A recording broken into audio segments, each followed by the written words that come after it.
engaging meaningfully in a fast-paced world. This brings me to one of my favorite topics. There is so much of media proliferation these days that we often end up spending time very less mindfully. Are there really mediums that are available in today's world that allow us to enrich our lives and bring our families, our friends together to create meaningful connections? The power of analog experiences. Analog mediums like books, like crafting, and one of my favorites, which is board games, and actually have a huge power to provide the much needed respite in today's days. A lot of us are familiar with board games that we've actually grown up with. Today, what I'm going to be talking about is actually far more than what we understand as traditional board games. I'm going to be talking about modern board games that have the power of storytelling and that have the power to immerse you in a different world altogether. For as a matter of fact, a few pieces of printed cardboard, when thoughtfully designed and printed together, can actually spark meaningful conversations, create a dialogue, and create a legacy that can last forever. So this brings me to my topic, how storytelling, games, and shared activities can bring us back to what really matters. Modern board games are immersive. They can transform you into a different narrative altogether. From ancient wisdom to modern learning, board games have the power to educate, inspire, and connect. Whether it was the ancient Gurukul system, whether it is the modern learning system of homeschooling, whether it is training in corporates, board games find a use case almost everywhere. Interestingly, we have also seen game therapists working with people where they actually work with people, they observe when you're playing a game, and they sketch your entire profile out. And they actually help you develop and work on your personalities. So, while we understand that board games can educate, they can make you learn, and they can make you interact, the bigger question here is, can the tabletop game be larger than life? It can definitely bring friends and families together on the same table to create meaningful connections. But the question here is, can it really be transformative enough for you to impart crucial skill sets and not just skills but values that are embedded for life? Let me step back here and take you into an imaginary world to better relate to what is the context I'm trying to bring here. Imagine you all are on a nature walk in your favorite wildlife ecosystem. You're traveling, you're exploring, you're moving into the biomes, you're spotting rare and common wildlife species. While you're doing this, you're also gaining ecology points, you're learning facts, and most importantly, you're building awareness, you're building environmental stewardship. This was the genesis of an idea that we wrote down almost 2 years back, and I'm really happy to share that it's culminated into a beautiful journey. Allow me a minute to show you a video for the same. On the edges of peninsular India lie the western and eastern Ghats, two long mountain ranges that host much of India's remaining wilderness. Welcome to the Nilgiris. From tropical wet evergreen forests to montane cholla grassland mosaics, this land encompasses 6 distinct native vegetation types. These diverse habitats are home to 3,500 plant species and an astonishing array of wildlife, from mountain goats and tigers to eagles, leopards, and the elusive black panther. For millennia, this rich biodiversity has coexisted harmoniously with nearly 25 indigenous communities, each with distinct ways of life, languages, and cultures. But today, this fragile balance is under attack. It faces threats from extensive development, deforestation, poaching, increased human habitation, and loss of native biodiversity. The biomes are in danger, and they need your help. The Nilgiris biosphere, rich in unique flora and fauna, is a treasure of the world's ecosystems. Step into the shoes of nature lovers, citizen scientists, photographers, and more. Discover new species, tackle ecological issues, complete conservation missions, and earn ecology points for your efforts. Explore, travel, and conserve. Expand your map to unlock new areas in the Nilgiris. Travel across the biome to gather materials for fieldwork. Discover species, address conservation issues, and preserve the ecosystems. Unearth the secrets of endemic species found nowhere else on Earth. Journal, study, and equip. Document discoveries, gain insights, and build biome-specific expertise. Tackle missions inspired by real conservation in India's biodiverse regions. Remove invasive species, protect wildlife, and learn tribal ways. Experience the rare Nilakarinji bloom, a breathtaking reflection of the Nilgiris' natural beauty. This is not just a story of the Nilgiris, it is the story of our planet, and it is the story of us. By taking a compelling narrative like biodiversity for a board game, we really wanted to create a transformative experience, a transformative journey into biodiversity through physical gameplay. And this was not just about entertainment, it was being able to create a space which sits at the intersection of education and entertainment. And it goes far, far beyond entertainment by helping us spread awareness, by helping us create dialogue, and by helping us create conversations around planet consciousness. And this is just the video that you saw for that.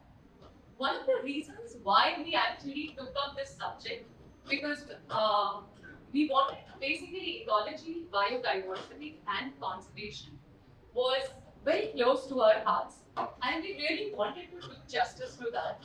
Another big reason was also that we wanted to showcase India's top biodiversity hotspot at a global scale, the Nilgiris, a UNESCO designated biosphere reserve that holds a special place in the world's ecological balance. Now, while we did end up taking a topic which was high in textual with very heavy narrative, one of the bigger challenges that we really faced was how do you end up making the game engine work? It's very easy to say that you want to create a game that is educational, but the real magic actually happens when the game is entertaining enough that allows players to come back to it over and over again. And I think that was the clincher. So this did involve tons of research, tons of validation, umpteen number of playtests and adaptations. So we observed the players, we observed the gamers. There was a lot of content research that we ended up doing for this. It's more than just a set of rules. So for a lot of people who are actually gamers for traditional board games, it's almost a very, very heavy narrative. So the building blocks of a game typically are, do you have compelling art? Art that has stable presence? Is it inviting enough? Does it communicate the language of the game? Is it user friendly? What is the UI for that? Is the content engaging enough? Is the content easily comprehensible by the average gamer? Also, very important, what are the mechanics in the game? Having a concept, reading a narrative, and translating that into a game mechanics are two very, very different areas. All the pieces of the art, the content, and the mechanics and the game balance have to be stitched together to form a meaningful, connected story that communicates what you really want to communicate. What you see on this slide is we've made a modest effort for cultural appreciation of the local tribes in the Nilgiris. We also collaborated with an NGO to ensure that our content had complete authenticity. The artwork that you see here is actually an inspiration from the Toda temple in the Nilgiris. The Toda temple has huge cultural significance and is actually built by the indigenous Toda tribes in the Nilgiris. The Dogon tribes are natives of this forest ecosystem, and they have been living with the environment in harmony for centuries to come. So one of the things that I feel really proud of is when we brought this particular aspect to life into the game by incorporating a scenario mission called Friend of the Nilgiris.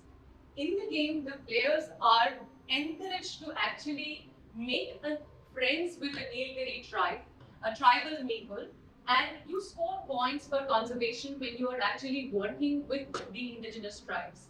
This had a very important message for us, which is essentially conservation is not just about protecting the planet, but it is very much about working with the natives, working with the people who are actually living in harmony for centuries together.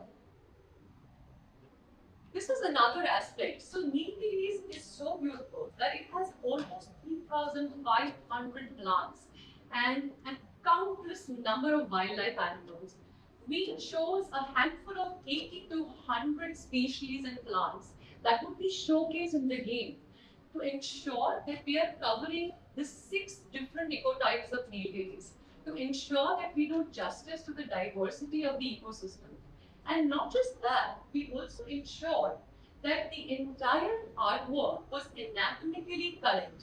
So we ensured to put together a team on board, which included a specialized botanical illustrator who really understood the nuances of doing art of this realistic art and depicting a real image. We also ensured to actually get an ecologist as a subject matter expert for the game to ensure that the entire game's content was aligned with ecological realities. And there was a lot of rigor, a lot of research, a lot of to and fro in order to ensure that the information that we showed was authentic enough. This is another very, very important aspect of the game. So, how do you design with authenticity, sensitivity, and intuition? We were dealing with a very complex ecosystem, yet a very, very beautiful ecosystem. So, and yes, we had a team of experts to help us, but like I said, if the game is not really fun, the players are not fun. So, translating the language into an average gamer's language was very important. Creating graphics and user interfaces, or what we call as UI, which are intuitive enough for the players to adopt the game, understand the rules, and take it from there was very important. We also ensured that there was a lot of detail that went in. So, for example, we integrated the IUCN conservation status into all the artworks. And this was not just an aesthetic kind of a thing, it was actually integrated in the gameplay. So, when players discover species, they actually end up scoring for the higher number of endangered species and so on and so forth. So we try to plant in those subtle messages in our communication to ensure that we are inculcating the right level of consciousness and awareness here. The other thing that which we also did, and I'm really proud of this, is that we keep hearing a lot around a lot of pertinent real life conservation efforts. Many of us are familiar with the poacher. We've seen enough documentaries which cite the loss of species. There is a phenomenon which is called the Nilkurinji bloom that happens in which is where the Nilgiris has got their name from, which happens almost once in 12 years. So we actually mirrored all these missions into the game, and players end up scoring for endangered species, they score for invasive species, they score for shooting a documentary, they score when they capture a poacher. So we've tried our attempt to simulate all of that into the game and provide real life inspired learnings to the gamers. I think with this, the vision primarily was, to combine passion and purpose, storytelling, and use the beautiful medium of board games to be able to create a multi-scalar impact, touching lives across the sphere, whether it is children and families, whether it is players and gaming communities, whether it is citizen scientists like you and me, whether There are educational institutions, environmental NGOs. Games can do something incredible. They can connect, they can bridge the gap between knowledge and action. They can bridge the gap between us and the environment. And this isn't just about biodiversity. You can end up choosing a game across cultural stories, across subjects, and yet they can be very powerful in creating what we call it embedding the right value system. So next time you play a board game, don't just roll the dice, see the cards, see the potential to change, immerse yourself in a story. When we play, we just don't play, we just don't learn, we connect, we grow, and we imagine a better world